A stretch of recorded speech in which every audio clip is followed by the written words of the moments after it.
Nigel Farage. In generations to come, children will be told a story. They'll be told that once upon a time Europe was divided. There was a big wall down the middle of it, and the people in the east were very poor, and they had no democracy, and they lived under an evil system called communism that killed millions of its own people.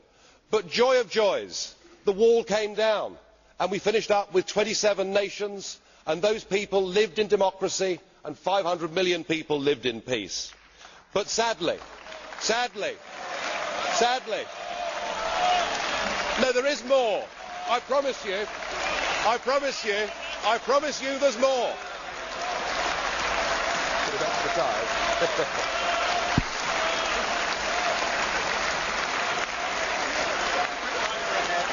Thank you. I should just sit down now.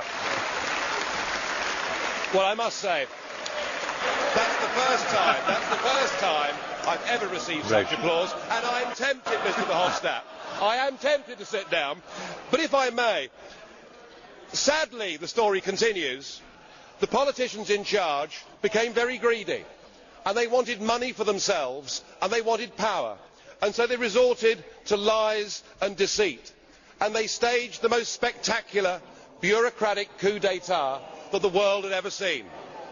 But they didn't need to use any bullets to do it. They were much cleverer, much more scheming than that. No, what they did is they put in place a new treaty. It was called the Lisbon Treaty.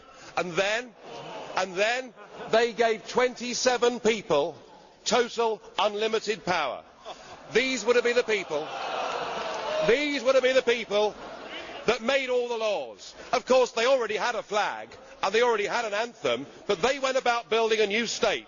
But they ignored the people.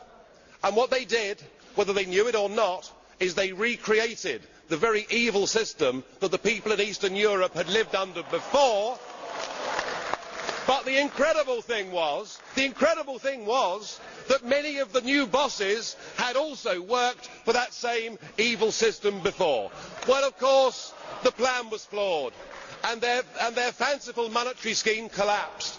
But still, the new bosses wouldn't listen to the people. No, They made life tougher and tougher. They put tens of millions into poverty. They denied people a say.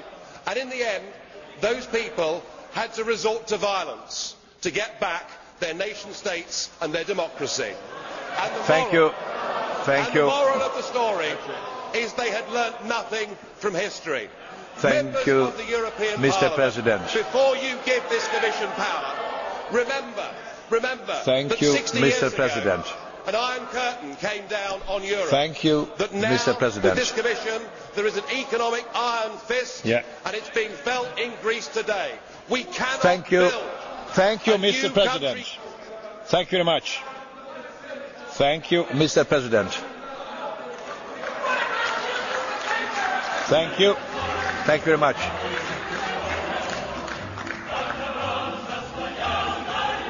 Yes.